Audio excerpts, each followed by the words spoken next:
एक पूर्व NCC cadet होने के नाते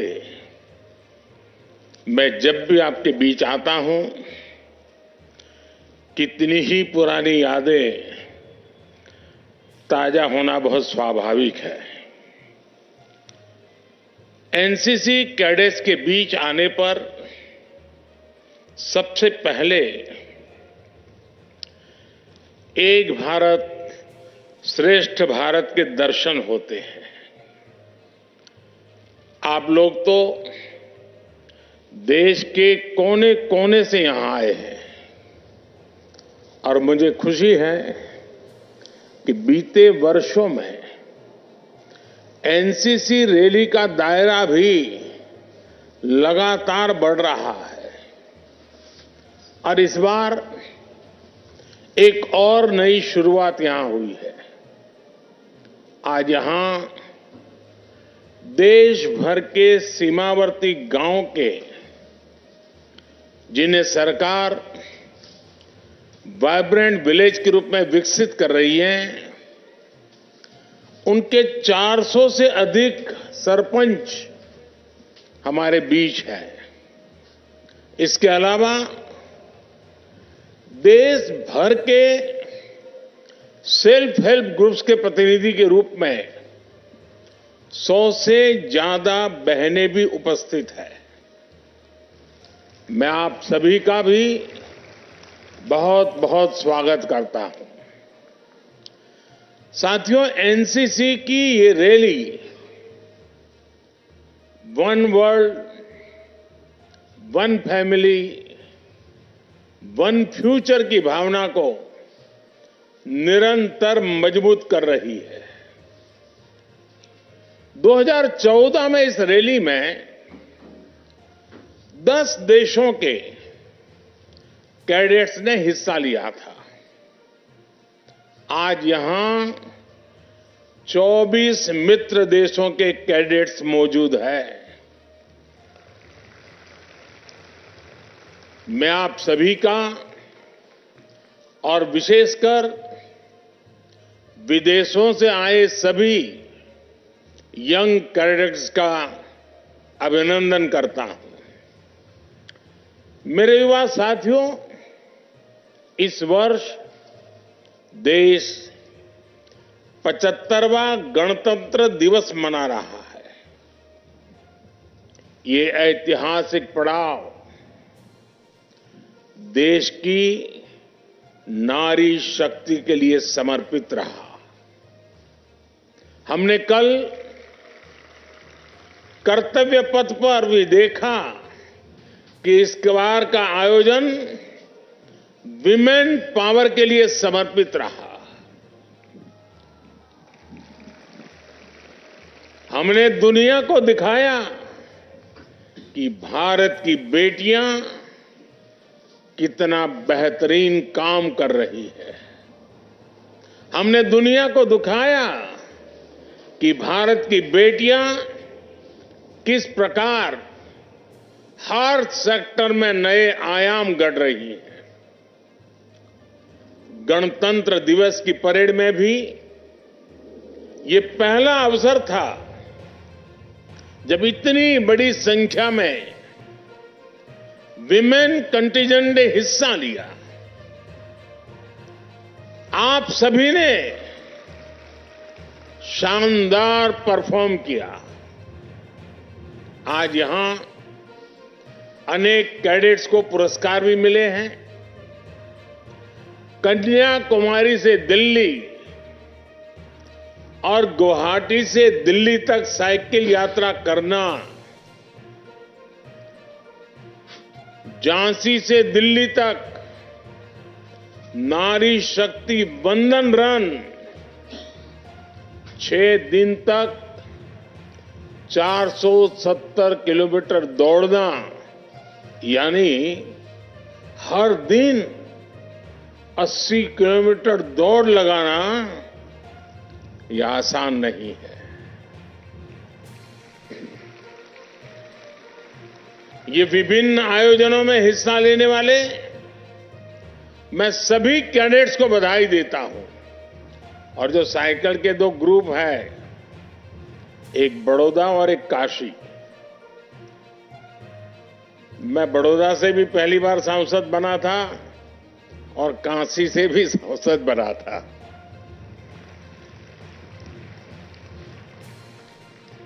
मेरे नौजवान साथियों, कभी बेटियों की भागीदारी सिर्फ सांस्कृतिक कार्यक्रमों तक सीमित रहती थी। आज दुनिया देख रही है कि भारत की बेटियां जल, थल, नभ और अंतरिक्ष में कैसे लोहा मनवा रही है। इसकी झांकी कल कर्तव्य पथ पर सबने देखी है। ये जो कुछ भी कल दुनिया ने देखा, यह अचानक नहीं हुआ है। ये बीते 10 वर्षों के सतत प्रयास का परिणाम है। भारत की परंपरा में हमेशा नारी को एक शक्ति के रूप में देखा गया है। भारत की धरती पर रानी लक्ष्मीबाई, रानी चेन्नम्मा और वेलु नाचियार जैसी वीरांगनाएं हुई है। आजादी की लड़ाई में एक से बढ़कर एक महिला क्रांतिकारियों ने अंग्रेजों को पस्त कर दिया था। बीते 10 वर्ष में हमारी सरकार ने नारी शक्ति की इसी ऊर्जा को निरंतर सशक्त किया है। जिन भी सेक्टर्स में पहले बेटियों के लिए एंट्री बंद थी या लिमिटेड थी, हमने वहां हर बंदिश हटाई है। हमने तीनों सेनाओं के अग्रिम मोर्चों को बेटियों के लिए खोल दिया।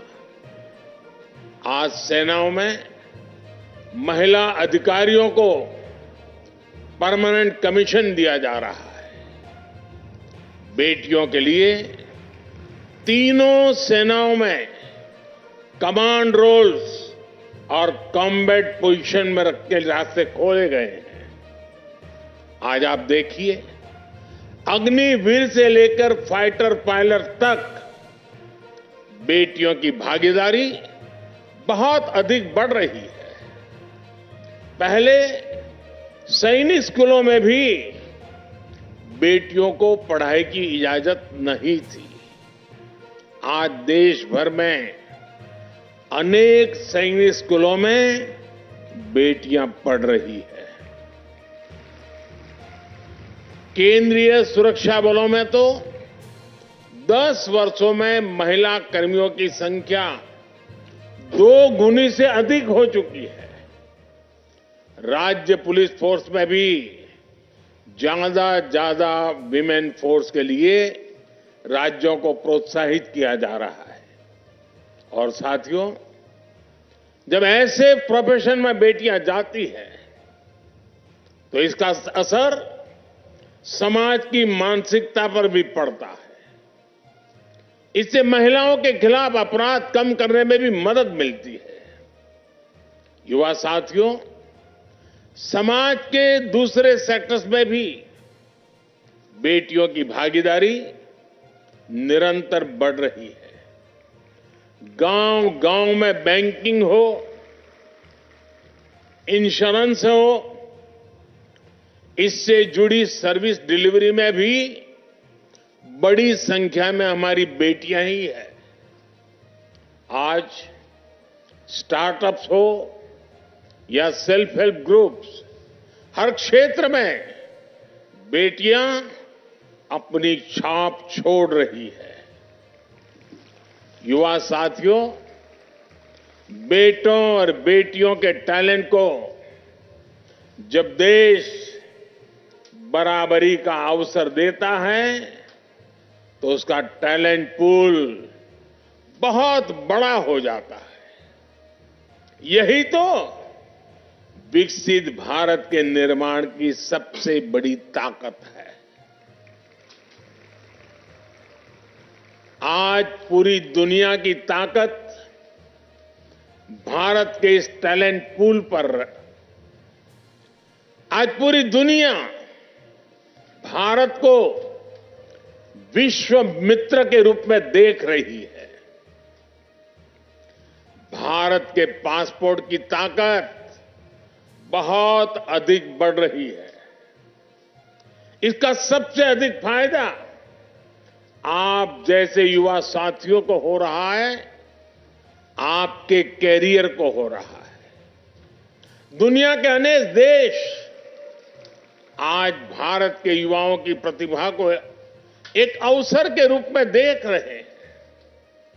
युवा साथियों, मैं अक्सर एक बात कहता हूं, ये जो अमृत काल है, यानी आने वाले 25 साल है, इसमें हम जो विकसित भारत बनाने वाले हैं, उसका लाभार्थी मोदी नहीं है। उसके सबसे बड़े लाभार्थी आप जैसे मेरे देश के युवा हैं। इसके लाभार्थी जो विद्यार्थी अभी स्कूल में है, कॉलेज में है, यूनिवर्सिटी में है, वे लोग हैं। विकसित भारत और भारत के युवाओं के कैरियर की ट्रेजेक्टरी एक साथ ऊपर की तरफ जाएगी। इसलिए आप सभी को भी मेहनत करने में एक पल भी गंवाना नहीं चाहिए। बीते 10 वर्षों में स्किल हो, रोजगार हो, स्वरोजगार हो, इसके लिए हर सेक्टर में बहुत बड़े पैमाने पर काम किया गया है। युवाओं के टैलेंट और युवाओं के कौशल का अधिक से अधिक उपयोग कैसे हो, इस पर बल दिया जा रहा है। नई सदी की नई चुनौतियों के लिए आपको तैयार करने के लिए ही नई राष्ट्रीय शिक्षा नीति बनाई गई है। आज पीएम श्री स्कूल अभियान के तहत देश भर के हजारों स्कूलों को स्मार्ट बनाया जा रहा है। बीते दशक में कॉलेज हो, यूनिवर्सिटी हो, प्रोफेशनल एजुकेशन से के जुड़े संस्थान हो, उनमें अभूतपूर्व वृद्धि की गई है। बीते 10 वर्षों में भारत की यूनिवर्सिटीज की ग्लोबल रैंकिंग में भी बहुत सुधार हुआ है। भारत में मेडिकल कॉलेजों की संख्या में रिकॉर्ड वृद्धि हुई है। मेडिकल सीटों में भी बहुत बड़ी वृद्धि हुई है। अनेक राज्यों में नए आईआईटी और नए एम्स बनाए गए हैं। सरकार ने डिफेंस, स्पेस, मैपिंग जैसे सेक्टर्स को युवा टैलेंट के लिए खोल दिया गया है। रिसर्च को बढ़ावा देने के लिए नया कानून भी बनाया गया है। ये सारे काम मेरे नौजवान दोस्तों आपके लिए ही है, भारत के युवाओं के लिए ही हुए हैं। साथियों, आप लोग अक्सर देखते होंगे कि मैं मेक इन इंडिया और आत्मनिर्भर भारत की बहुत बात करता हूं। ये दोनों अभियान भी आप जैसे युवाओं के लिए है। ये दोनों अभियान भारत के युवाओं को रोजगार के नए अवसर दे रहे हैं। सरकार के प्रयासों से बीते 10 वर्षों में भारत की डिजिटल इकोनॉमी हमारी युवा शक्ति की नई ताकत बनेगी, हमारी युवा शक्ति की नई पहचान बनेगी। भारत भी अग्रणी डिजिटल इकोनॉमी बन सकता है। दशक भर पहले तक ये सोचना भी मुश्किल था। सामान्य बातचीत में स्टार्टअप्स का नाम ही नहीं आता था। आज भारत दुनिया का तीसरा बड़ा स्टार्टअप इकोसिस्टम है। आज बच्चा बच्चा स्टार्टअप की बात करता है, यूनिकॉर्न की बात करता है। आज भारत में 1.25 लाख से अधिक रजिस्टर्ड स्टार्टअप्स हैं और 100 से अधिक यूनिकॉर्न्स हैं। इनमें लाखों युवा क्वालिटी जॉब्स कर रहे हैं। इन स्टार्टअप में भी अधिकतर को डिजिटल इंडिया का सीधा लाभ मिल रहा है। दशक भर पहले जहां हम 2G, 3G के लिए ही संघर्ष कर रहे थे, आज गांव-गांव तक 5G पहुंचने लगा है। गांव-गांव तक ऑप्टिकल फाइबर पहुंचने लगा है। साथियों, जब हम अपने ज्यादातर मोबाइल फोन विदेशों से ही इंपोर्ट करते थे, तो वो इतने महंगे होते थे कि उस समय के अधिकतर युवा उसे अफोर्ड ही नहीं कर पाते थे। आज भारत दुनिया का दूसरा बड़ा मोबाइल फोन निर्माता और दूसरा बड़ा एक्सपोर्टर भी है। इससे आपका मोबाइल फोन सस्ता हुआ है।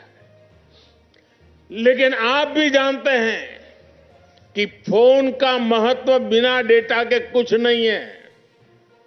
हमने ऐसी नीतियां बनाई कि आज भारत दुनिया में सबसे सस्ता डेटा उपलब्ध कराने वाले देशों में से एक है। साथियों, आज जो देश में e commerce, e shopping, home delivery, online education, remote health care का कारोबार बढ़ रहा है, वो ऐसे ही नहीं हुआ है। बीते 10 वर्षों में भारत में आई इस डिजिटल क्रांति का सबसे अधिक लाभ युवा क्रिएटिविटी को हुआ है। आप देखिए, आज भारत में डिजिटल कंटेंट क्रिएशन का कितना विस्तार हुआ है। ये अपने आप में एक बहुत बड़ी इकोनॉमी बन चुकी है। बीते 10 वर्षों में गांव-गांव में 5 लाख से अधिक कॉमन सर्विस सेंटर बने हैं। इनमें लाखों नौजवान काम कर रहे हैं। ऐसे अनेक उदाहरण हैं जो बताते हैं कि डिजिटल इंडिया कैसे सुविधा और रोजगार दोनों को बल दे रहा है। मेरे युवा साथियों, सरकार वो होती है जो भविष्य की संभावनाओं को देखते हुए वर्तमान में नीतियां बनाए और निर्णय ले। सरकार वो होती है जो अपनी प्राथमिकताएं स्पष्ट रखें। एक समय था जब हमारे देश में बॉर्डर एरिया डेवलपमेंट को सबसे ज्यादा नजरअंदाज किया जाता था। पहले की सरकार कहती थी कि अगर बॉर्डर पर सड़कें बनाई तो दुश्मन को आसानी होगी। बॉर्डर के किनारे बसे गांवों को तब आखिरी गांव कहा जाता था। हमारी सरकार ने ये सोच बदल दी।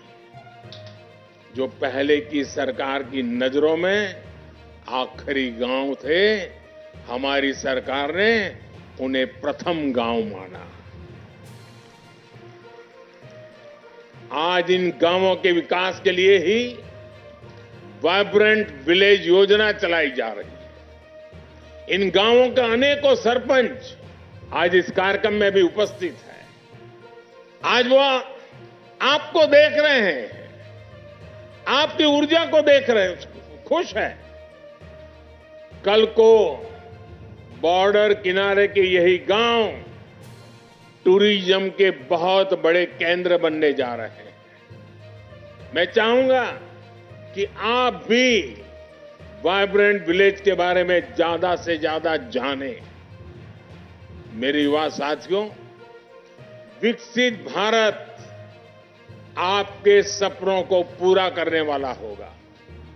इसलिए आज जब विकसित भारत के निर्माण के लिए रोडमैप बनाने का काम चल रहा है, तो उसमें आपकी भागीदारी बहुत बड़ी है।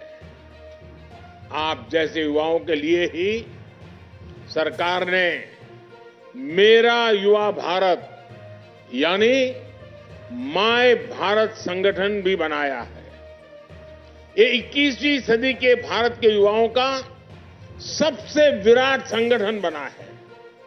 सिर्फ 3 महीने में ही इसमें 1 करोड़ से ज्यादा युवा रजिस्टर कर चुके हैं। मैं आप जैसे सभी युवाओं को कहूंगा कि मेरा युवा भारत संगठन में खुद को जरूर रजिस्टर कराएं। आप माय गॉव पर जाकर विकसित भारत के निर्माण के लिए भी अपने सुझाव दे सकते हैं। आपके सपने आपकी भागीदारी से ही पूरे होंगे। आप ही विकसित भारत के शिल्पी हैं। मुझे आप पर पूरा भरोसा है, देश की युवा पीढ़ी पर पूरा भरोसा है। एक बार फिर आप सभी को इस शानदार आयोजन के लिए बहुत बहुत बधाई के लिए। आप उसके हकदार हैं। भविष्य के लिए मेरी आपको बहुत बहुत शुभकामनाएं हैं। मेरे साथ बोलिए, भारत माता की, भारत माता की, भारत माता की। बहुत बहुत धन्यवाद।